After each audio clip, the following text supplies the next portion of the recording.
Hi, welcome back. It's Lala. Hey, I wanted to go ahead and discuss with you guys something different today. Although I did say I'm going to talk about Black history and as far as what they won't tell you, I hope you enjoyed yesterday's Black Holocaust. Today I actually want to talk about Black women.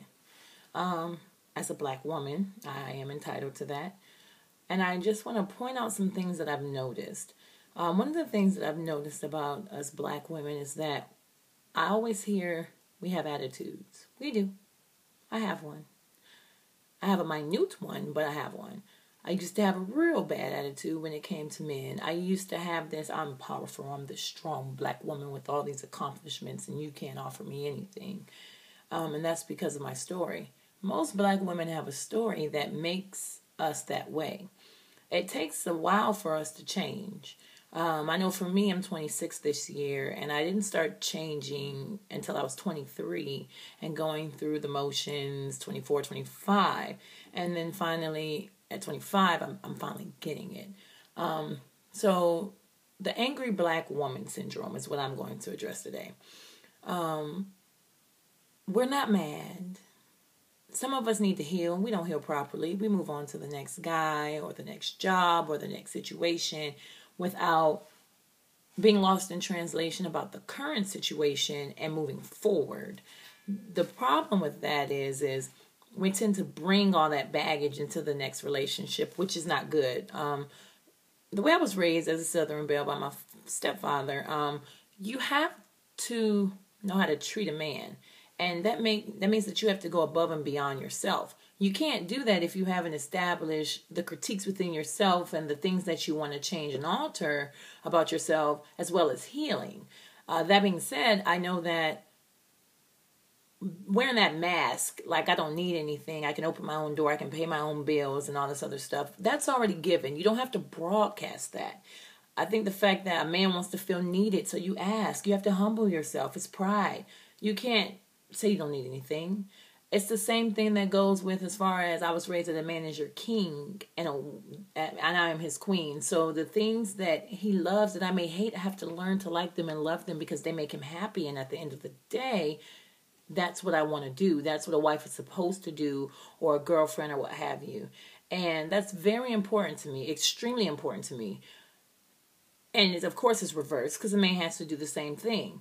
However, for Black women, I think that we have to get beside ourselves and acknowledge who we are, acknowledge what we want in a man, acknowledge that we want to feel needed just like a man does, and also really understand what it takes to get a man, to keep a man, to make a man want to marry you. Having an attitude is not the way. Bringing baggage is not the way. Low self-esteem is not the way. All those are issues within yourself that you have to actually work out before you can even continue to move forward. Dating 10 different guys and having one guy have a quality for you, so you're dating 10 people, is dumb. Been there, done that. Had a different guy every day of the week taking me out. I like one thing about him, which was his attitude, but I like the looks of the other one. I like the mind sex, the mental stimulation from the other one. I like the other one's business side. And that's what women tend to do because we feel like we can't find the whole man as far as our dream picture. Pause. Dreams become realities, but you have to dream realistically. That is the first thing that you have to do. And there is no perfect person. God created one person for us. And it's so funny because now I'm like, dear future husband, like I love you already. I don't even know who you are, but I'm ready and waiting to accept you. Whether you're tall, short, dark skin, light skin, fat, skinny, although I prefer athletic build, but it's not up to my discretion.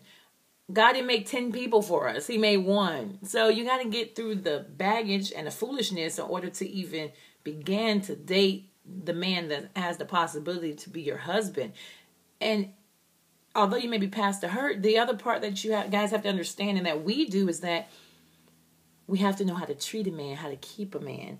And that's all in scripture, which is so crazy. But not even that. I think that my father just kind of set me up as like, I'm a Southern Belle, but I was born up north. But I have those norms. And I'm so thankful for that. That's not to say women up north don't have it. It's just that it just takes longer. And it doesn't help that men don't mature until they're 25. That's when they know who they are, what they want, how much they want to make. And that's Steve Harvey right there. So until then, you can't be dating guys that have no clue as far as what they're doing. They're trying to discover who they are. Men can't do that with you in the picture. Women can, but men can't. So you have to respect that. Who they are, which is where they're going. Like, what are they going to do with themselves? What have they accomplished so far? Are they on track to their goals? You can't want a man that has the potential, done that before, and when he has the potential, he's just laying in the grass with a rocket on his back, looking at the sky like, well, I want to go to the moon, but I'm just going to lay here and look. Pause. No. It doesn't work that way. I want a man that's got it on his back and he trying to jump off the edge and he like, come on, you coming with me? That is relevant to me, and I just say all that to say that the stereotypical black woman syndrome, it has to be diminished. Every black woman wants to complain why black men date white women or outside their race. I wouldn't date you either.